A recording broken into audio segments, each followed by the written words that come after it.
అప్పు చెడ్డదే, కానీ ప్రతి అప్పుని చెడ్డది అని అనుకోవాల్సిన పర్లేదు. ఎందుకంటే సరిగ్గా వాడితే అది మనకు ఇల్లు కొనుక్కోవడానికి కానీ, చదువును కొనసాగించడానికి కానీ, బిజినెస్ పెంచుకోవడానికి కానీ సాయం చేస్తుంది. అయితే అదే సమయంలో జాగ్రత్తలు లేకుండా వాడితే బాకీలు పెరుగుతూ పోయి మోయలేని బరువుగా పెరిగి మానసికంగా మీరు చాలా ఒత్తిడికి గురి చేస్తాయి.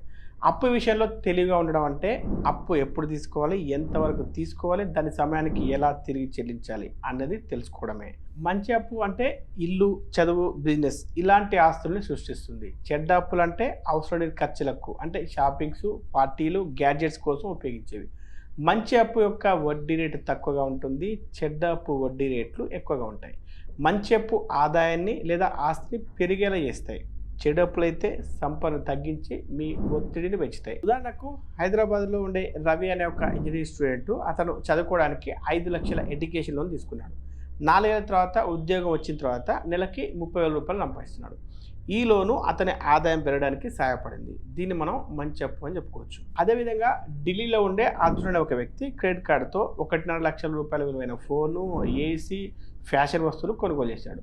బిల్లు టైంకి చెల్లించకపోవడంతో వడ్డీ, పెనాల్టీలు అన్నీ కలిపి బాకీ 2 లక్షలు పెరిగింది. దీన్నే చెడ్డ అప్పు అని చెప్పుకోవచ్చు. అయితే అప్పు అనేది ఒక పదునైన ఆయుధం లాంటిది. దాన్ని సరిగ్గా వాడితే సాయం చేస్తుంది, తప్పుగా వాడితే సమస్యను సృష్టిస్తుంది.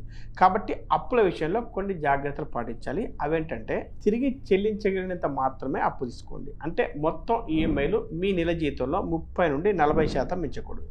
ప్రతి ఒక్క బ్యాంకు కానీ, యాప్ కానీ వేరువేరుగా వడ్డీలు వసూలు చేస్తాయి. ఉదాహరణకు క్రెడిట్ కార్డుల వడ్డీ ఏడాదికి 36 నుండి 42% వరకు ఉంటాయి.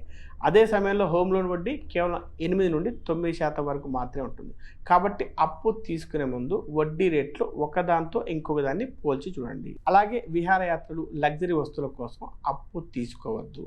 మీ ఒక్క ఈఎంఐ మిస్ అయినా కూడా, మీ ఈఎంఐ ఆలస్యం అయినా కూడా మీ క్రెడిట్ స్కోర్ పడిపోతుంది, పెనాల్టీలు పడతాయి. ముఖ్యంగా క్రెడిట్ కార్డుల విషయంలో మినిమం డ్యూ మాత్రమే చెల్లిస్తే మాత్రం మీ అప్పు ఎప్పటికీ తగ్గదు. కాబట్టి క్రెడిట్ కార్డు బిల్లు మీరు పూర్తిగా చెల్లించండి. అదేవిధంగా రీపేమెంట్ను కరెక్ట్గా ప్లాన్ చేసుకోండి. అప్పు ఎక్కువైపోయింది అనుకోండి, అప్పుడు ఈఎంఐ 10 నుండి పెంచి ఇన్కమ్ పెరిగినప్పుడు మళ్ళీ ఫాస్ట్గా దాన్ని పూర్తి చేయండి. బోనస్ లాంటివి రాగానే కొన్ని లోన్స్ ముందే క్లోజ్ చేయండి.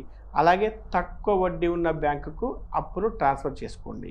అలాగే మీకు ఎక్కువగా అప్పులు ఉండడానికి ప్రధానమైన కారణం ఏంటంటే అనుకోని ఖర్చులు అకస్మాత్తుగా రావడం. కాబట్టి కనీసం 3 నుండి 6 నెలలకు సరిపోయేటట్టుగా ఎమర్జెన్సీ ఫండ్ను ఏర్పాటు చేసుకోండి.